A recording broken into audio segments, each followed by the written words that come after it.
ब्रह्म ज्ञानी। ब्रह्म मतलब क्या होता है? व्यापक। ब्रह्म मतलब होता है फैला हुआ। विष्णु का भी अर्थ होता है व्यापक। ब्रह्म का अर्थ भी होता है व्यापक, बहुत बड़ा, जिसका ना आदि है ना अंत है।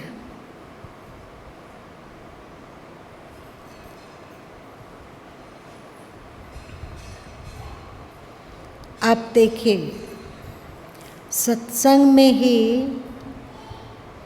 सभी आ रहे हैं, पर किन्हीं को सत्संग का लाभ ज़्यादा होता है और किन्हीं को कम होता है, अथवा सत्संग में सुनी हुई बातें हमारे जीवन में आचरित नहीं हो पाती है।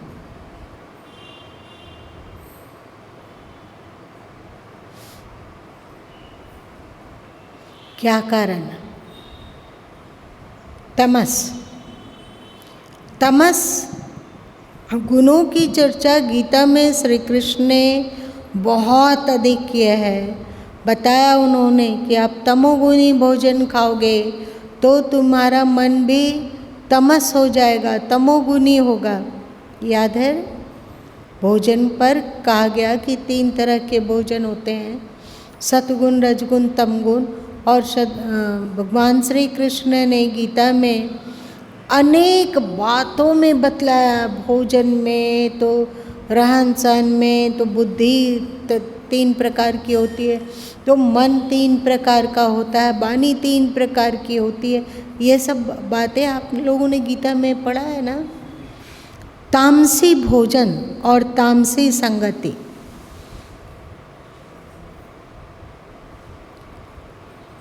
तामसी संगति क्या है? जैसे कि आप तमोगुणी साहित्य पढ़ रहे हैं। तमस अनेक चीज़ों में होता है, ऐसा श्री कृष्ण ने कहा। लेकिन क्या आप जानते हैं कि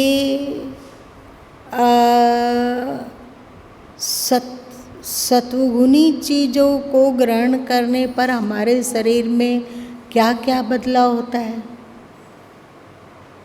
देख, अभी जो हम सात्विक भोजन लेते हैं, सात्विक संगति करते हैं, सात्विक अध्ययन करते हैं, सात्विक ग्रंथों का, सात्विक दृश्य देखते हैं, अपने 5 इंद्रियों को सात्विकता में लगाते हैं, तो हमारे भीतर कितने प्रमुख चक्र हैं? 6 चक्र हैं। षट चक्र, तो उसमें भी अंतर आता है। हम लोग जब जीवन धारण किए में, तो हमारी स्थिति किसी न किसी चक्र में विशेष रूप से होती है। आप जैसे देख लीजिए, मूलाधार चक्र, मूलाधार चक्र और स्वाधिष्ठान चक्र तमस चक्र है, तमोगुणी चक्र है। अब मूलाधार चक्र को लीजिए, तो मूलाधार चक्र में 50% लगभग तमोगुण है, और जो 50% रहा उसमें 25% रजोगुण का है और 25% सत्वगुण है।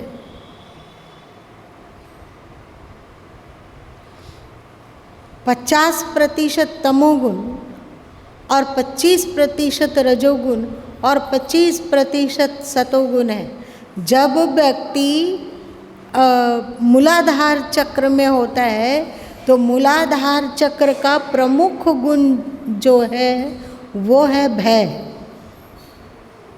भय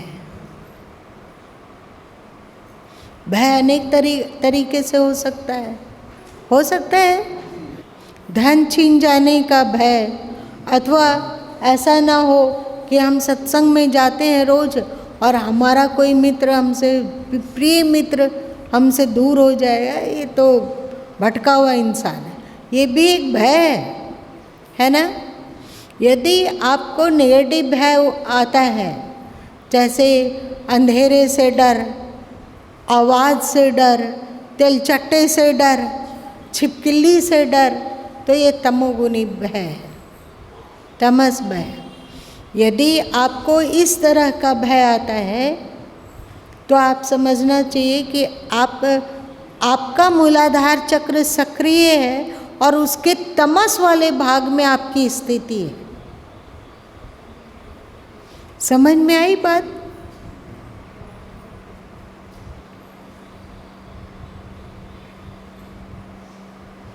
हम लोग जांच के तो पता लगा सकते हैं कि हमें कैसा भय आता है।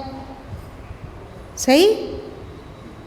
अभी भय कि उस दिन कहीं हमारा हेमोग्लोबिन 12 से कम ना आ जाए, ये भी एक भय है। अगर ये भय है तो समझना चाहिए कि आप रजस और सत्व के बीच में हैं, रजस और सत्व के बीच में हैं। आप कोई गलत कार्य करने जा रहे हो, गलत बोल रहे हो, क्रोध कर रहे हो, चिढ़ रहे हो, अनुचित दिशा की ओर बढ़ रहे हो, तो आपको डर यदि हो कि गुरु माँ जानेंगे यदि, तो बेमतलब डांट पड़ेगा उनसे, उनका सामना कैसे करेंगे? अगर ये बात भूल गए और यहाँ मनमाना किए तो फिर उनके नज़र से गिर जाएंगे। ये भी एक भय होता है ना, ये सत्वगुणी भय है।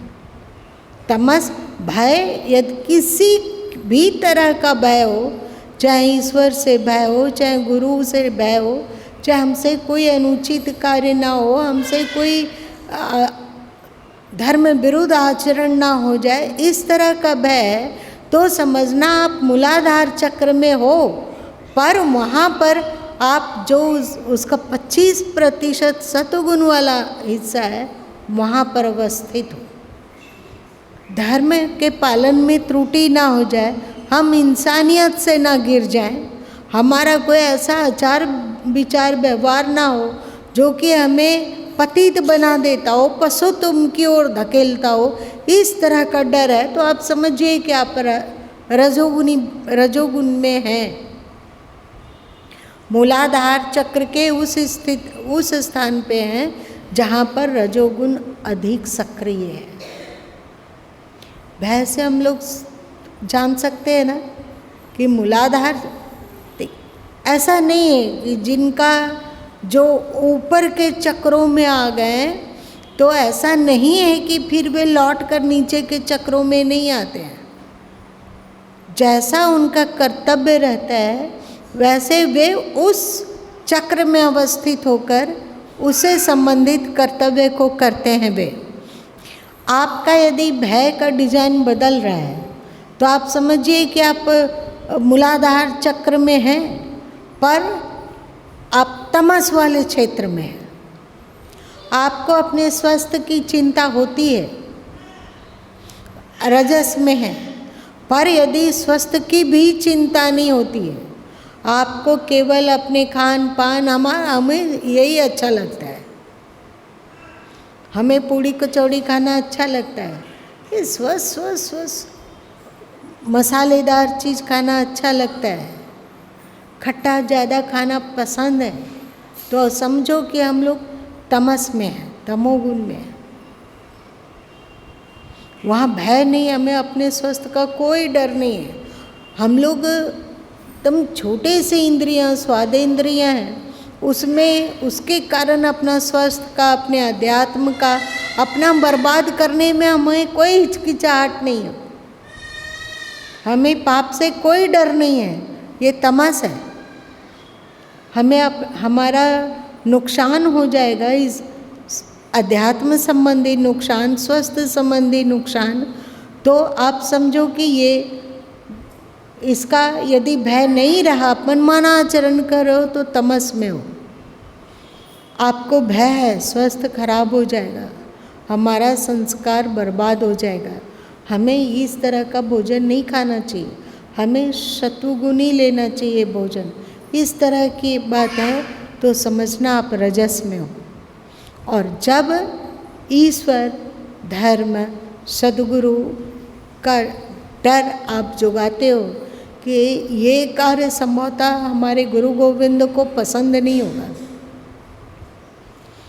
हमारा ये बोलने का तरीका, गुरु गोविंद को पसंद नहीं है, हमारा ये कार्य गुरु गोविंद को पसंद नहीं है, और उनका आप यदि डर जुगा रहे हो तो आप समझो कि मूलाधार चक्र के सत्व गुण वाले स्थान में आप हैं। और मूलाधार चक्र में यदि मूलाधार चक्र को आप यदि 10 नंबर देते हैं, मान लीजिए कि मूलाधार चक्र में कितनी ऊर्जा है, तो 10% ऊर्जा है वहाँ। उस जब तक वहाँ आप हैं, ये 10% की ऊर्जा आपको नीचे तो धक्का दे सकती है पर ऊपर नहीं उठा सकती है। आप लोग ऐसा बहुत सारे मोटर पंप वगैरह देखते होंगे जिसकी बनावट ऐसी है कि वो 15 तल्ला ऊपर बिल्डिंग में पानी नहीं पहुंचा सकता है। ऐसा होता है ना, बिल्डिंग के ऊपरी तल्ला 5 तल्ला 8 तल्ला 10 तल्ला 15 तल्ला तक पानी पहुँचे, इसके लिए जो मोटर लेना होगा वो ज़्यादा पावरफुल होता है ना। तो हम लोगों के मूलाधार चक्र के पास अपनी ऊर्जा जो ईश्वर के द्वारा उससे मिली है वो है 10%। तो वो ऊर्जा ज़्यादा नीचे धक्का देने में समर्थ है, पर ऊपर उठाने में उनको कठिनाई है। सही। इस 10 गुना ऊर्जा वाले मूलाधार चक्र से स्वाधिष्ठान चक्र 10 गुने 10 है, मतलब 100% ज़्यादा ऊर्जावान है। और जो दूसरा चक्र है उसको क्या कहते हैं? स्वाधिष्ठान चक्र। स्वाधिष्ठान चक्र का क्या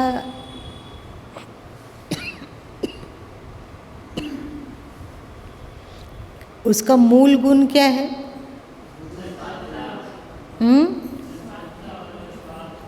क्या?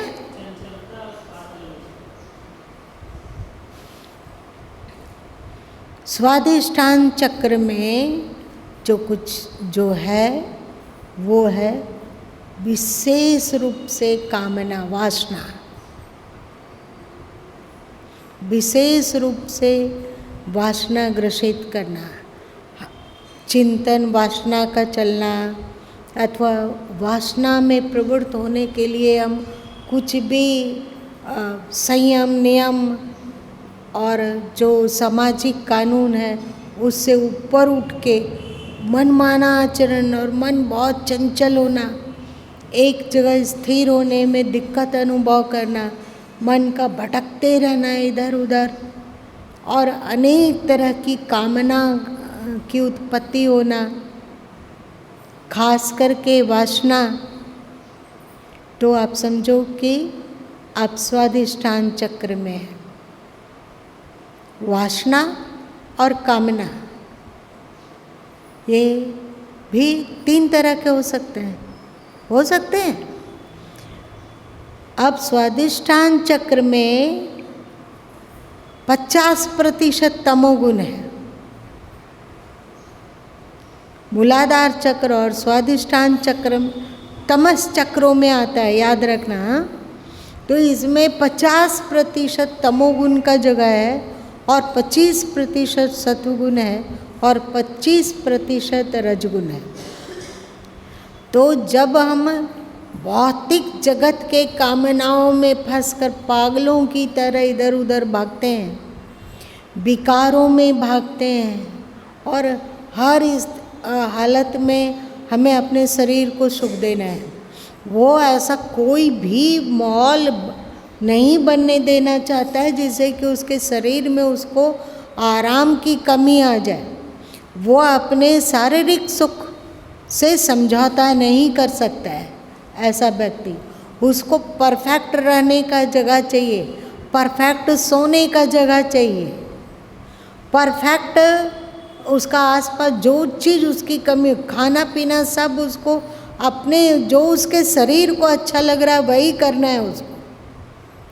मन भी उसका प्रबल है, जो उसका मन कहेगा व्यक्ति वही करेगा। मन के विरुद्ध यदि उसके पिता समझा दें, माँ समझाएं, गुरु समझाते हो, शास्त्र समझाते हो, तो उसको वो उसके दिमाग में टिकता नहीं है। उसको हर हालत में वैसा चीज करना अच्छा लगता है जो उसके मन को भाता है। चंचलता है ना, मन को तो बहुत चीज भाता है ना। तो ऐसा जब है तो समझना ये तमस है। हम स्वाधिष्ठान चक्र में हैं, पर हमारी कामना शरीर से बहुत ज़्यादा गुत्थम गुत्थ है, तो समझना कि हम स्वाधिष्ठान चक्र में तमस भाग में रह पा रहे हैं। लेकिन आज समय समाप्त हो गया।